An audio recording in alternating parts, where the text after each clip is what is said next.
Hi అండి, అందరికీ welcome to my channel ఇన్నర్సర్ అంటారు. అందరూ ఎలా ఉన్నారు? హ్యాపీగా ఉన్నారా?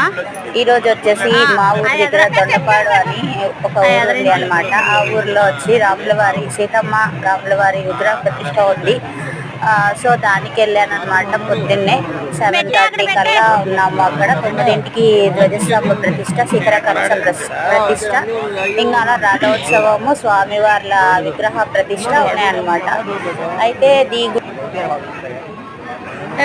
గుడికి ఒక విశేషత ఉంది. ఏంటి అంటే ఫస్ట్ టైము చెరువులో దొండపాటు చెరువులో రాముల వారి విగ్రహమూర్తులు దొరికాయి అన్నమాట. దొరికితే వీళ్ళు ఏం చేశారంటే ఊరు వాళ్ళందరూ మనది చిన్న ఊరే కదా, ఎక్కడ రాముల వారిది ప్రతిష్ఠించగలుగుతామని చెప్పి వాళ్ళు ఏం చేశారంటే దగ్గరలో ఉన్న మోటూరు అని చెప్పి అక్కడ రాముల వారి విగ్రహాలు ఎత్తుగా ఉంటుంది అన్నమాట. మోటూరు చాలా ఎత్తైన ప్రదేశము.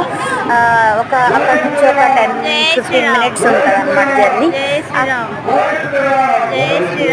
అక్కడికి ఇచ్చేసారనమాట విగ్రహాలన్నీ. వాళ్ళు ఇప్పుడు ఏంటంటే సెకండ్ భద్రాద్రి అంటారు. మోటూరు అనేది కళ్యాణోత్సవం రాముల వారి నవమి రోజున చాలా అంగరంగ వైభవంగా జరుగుతుంది.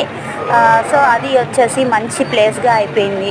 ఇప్పుడు మళ్ళీ ఒకరి స్వప్నంలో కనిపించి స్వామివారు రెండోసారి, అంతకుముందు ఒకసారి స్వప్నంలోనే సాక్షాత్కరించారు. ఇప్పుడు రెండోసారి మళ్ళా వీళ్ళ ఊరు వాళ్ళ స్వప్నంలోనే మళ్ళా కనిపించి రెండోసారి విగ్రహమూర్తులు లోహపు వాటితో ఉన్నాను నేను చెరువులోనే, మళ్ళీ అదే చెరువులోనే తీయండి నన్ను అని చెప్పి కనిపించాయి. ఈసారి మాత్రం మళ్ళీ మిస్ చేసుకుంటే మళ్ళీ దొరుకుతారో లేదో స్వామి అని చెప్పి వీళ్ళే సంకల్పం చేసుకొని ఒక శిలారాతి గుడిని అన్నమాట నిర్మిస్తున్నారు. ఇది మామూలుగా కట్టింది కాదు, అంటే సిమెంట్ తోటి వాటితోటి కాదు, బండరాళ్ళతో చెక్కిస్తున్నారనమాట గుడి అనేది. ప్రతిష్టాపన చాలా టైం టేకింగ్ అనమాట.